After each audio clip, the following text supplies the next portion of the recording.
today, Malla's ex cited. So am I. And so was I 28 years ago when he was born, back in 1994. And I was only 4 years at the time. But I vaguely remember going to sleep next to Ami. But waking up the following day next to Adi and Janesh. And because Ami had gone for a delivery. And then she came home the following day with additional luggage. And she placed this comfortably wrapped up baby on Archa's bed.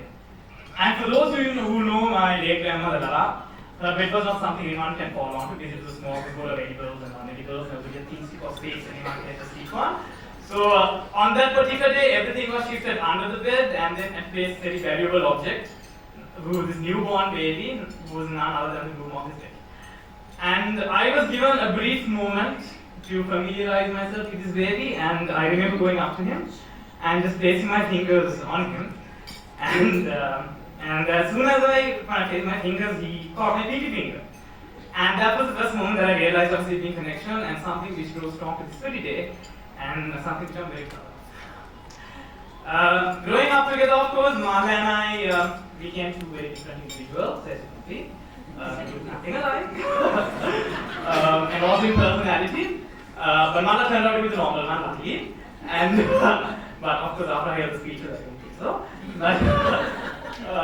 But anyway, he was the most sporty one, and he was someone who would excel in any sport that he kind of he puts his heart and soul into, or what he's passionate about. And also he used to be very mischievous. I mean, mind you, he wasn't walking, but running when he was only 8 months old, so he was extremely naughty, but in a good way. And also he loved urinating in fish ponds. And also for some reason on my face when I was sleeping. So yeah. Thank you. Yeah, but Lakna be careful, but you know if he does, you shower him.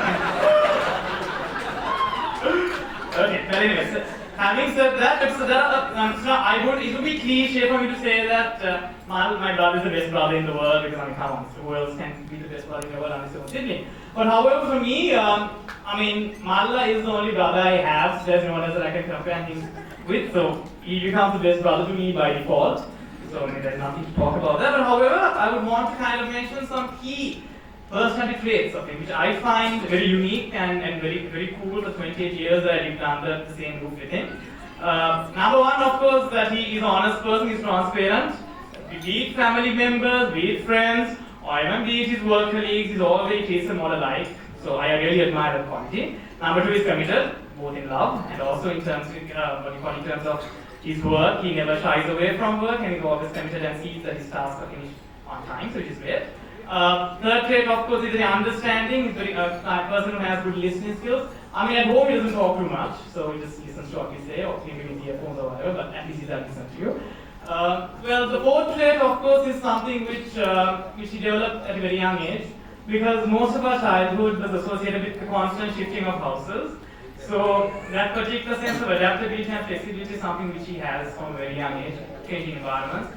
And I think that's a very good quality for a man. And of course, the fifth, I mean, as we all know, I mean, my favorite is that he is the life of the party, well on the ball, and he just keeps everything going. I mean, good vibes just permeate from me wherever he is, even at funerals. I mean, I can't imagine how many times I laughed at my grandparents' funerals. He's always there. So I mean, so thank you for that. And moving on, if I get now, if I forget, let me see, am I missing anything? Okay, yeah. Yeah, since I spoke about my grandparents, I mean, I just want to remember them because they have been the pillars for both Nami and Tati during their challenging times. So, Nana, Sia, and Raja, although you're not here with us today, I want to say that consciously or unconsciously, you have been the bedrock, if not the foundation, of a very multicultural, multi-ethnic, and how can I say, multi-linguistic family, to which Malla and I both take extreme pride in, and also hold in very high esteem. If I was 18, Tamil, it would be Tamai, Ilangai, Unmuil, Aragaha, which means diversity is what makes this country beautiful. And I think that's a good representation of what this country is all about and what this nation state stands for. So kudos to them. And moving on, of course, I'll talk about Lakna. Now, I won't say how I met Lakna because the anecdote is not something which Malla is very comfortable with. and so I'll come and tell you all personally. But however, I'm so glad that we met Lakna. And Lakna, your personality traits are something which I have to agree with what your friends told. I mean, it's a word, I agree with the word to word. If I have to express your beauty, I would have to use the exact same words used to express Pavavati in the Kusuma Bhaja. Yeah? Because you're that perfect. So I just have to so that's that. But if I have to summarize your personality, I would say Lakna is a person who is warm and bright as the summer, and who is cool as the monsoon weather. So both traits together. So I think that's perfect. And having said that, in our culture, we all are, I mean, in South Asian culture or in Asian cultures at large, a wedding is not just between a bond, or marriage is not a bond just between two individuals. It is of a much larger conscience. It is a union between two families as well. And this is at this moment that I extend my arms to Uncle Priyanka, Auntie Dilruchi, and Lakna, and to all of Lakna's family, Lakna's friends, and Lakna's colleagues, to our social circle. I'm so glad to see all of you all here today. Thank you for that. And moving on, so from that point onwards, we talk about Lakna and yes, no. Coming back to Kusaba Bhaja here. So now, from the day Malla met Lakna up to today would be Kusaba season 1. And from tomorrow until they have their first child would be Kusaba season 2. And that would be Pabage Kuse Baba.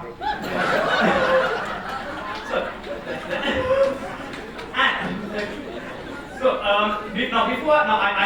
need to give 2 pieces of advice, marriage advice. However, I'm not the first person to do that because I'm not married, I'm just single. So, but I'll have to give advice from other married people that here. Although before I do that, I have some people to thank. First, of course, Dean has been very close.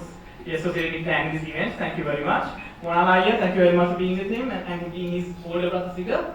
Thank you for that. And of course, there are 2 special performances today by our cousin and our niece, Harleen and Sahili. So looking forward to that. And also to my cousin Tisuri and my 2 nieces, Sarah, Nehela, and also my grandniece. Sorry, Nehela is actually my grandniece, and Selina is my niece. Yeah, sorry. For all of them for arranging the tables and also to, I'm sorry for the wedding cakes, for the wedding cakes in position.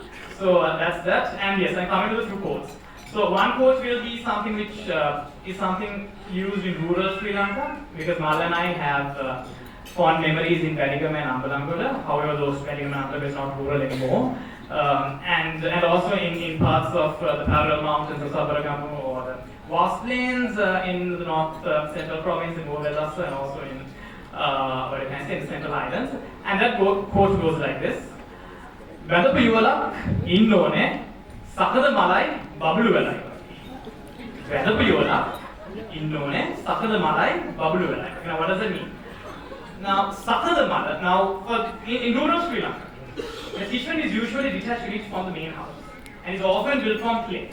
So a beam of light that enters this kitchen through an opening through the opening in the wall is usually magnified and takes the shape of this particular opening is referred to as the Sakadama.